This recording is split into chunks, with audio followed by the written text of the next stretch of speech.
finally, story-wise, let's talk about Game of Thrones. And that look from Danny there is one of, worry and not happy. Because a lot of people out there weren't happy with the bells last night. They weren't happy with it at all. I don't know what the hell they're talking about. That episode was like freaking amazing.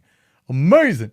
Watch the behind the scenes on it. You totally see how they built it, how they crafted it, and it's a masterclass for television storytelling. It's insane. But that being said, the look on her face is worried because Game of Thrones The Bells reviews episode tanks with the series' lowest tomato meter score. The lowest grossing episode is the penultimate episode, the last battle episode, scored the lowest amount.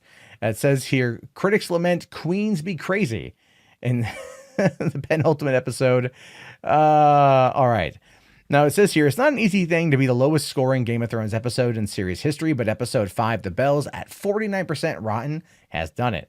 5 seasons had passed before an episode of the series got a rotten score, and then another 2 passed before it got another with season 8's The Last of the Starks, which critics complained was anticlimactic and a huge letdown.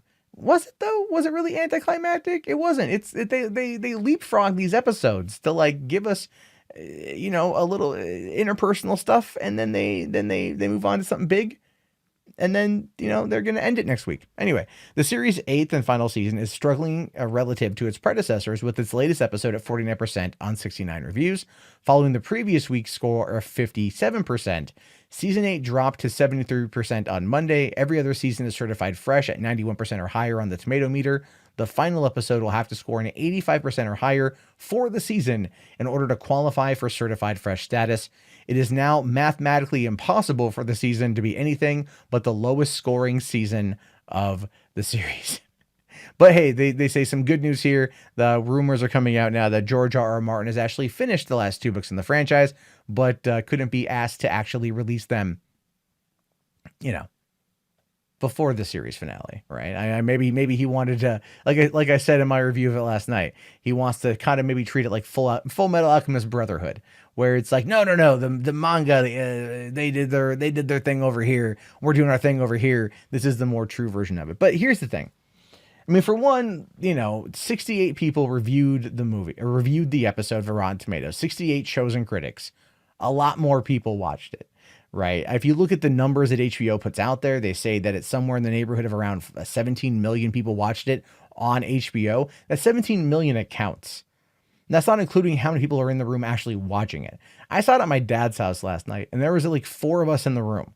So, it adds up a lot more. Never mind the fact that the show is heavily, heavily, heavily pirated.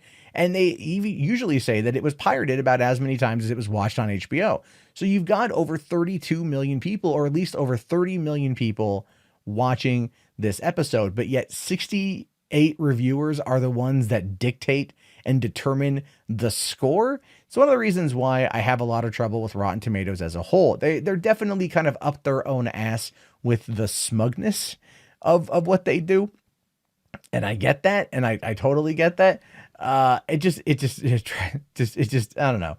I just think I think the story is pretty funny that it's like, now it's mathematically impossible to actually have the series become anything other than the lowest rated season, unless you get more people to review it.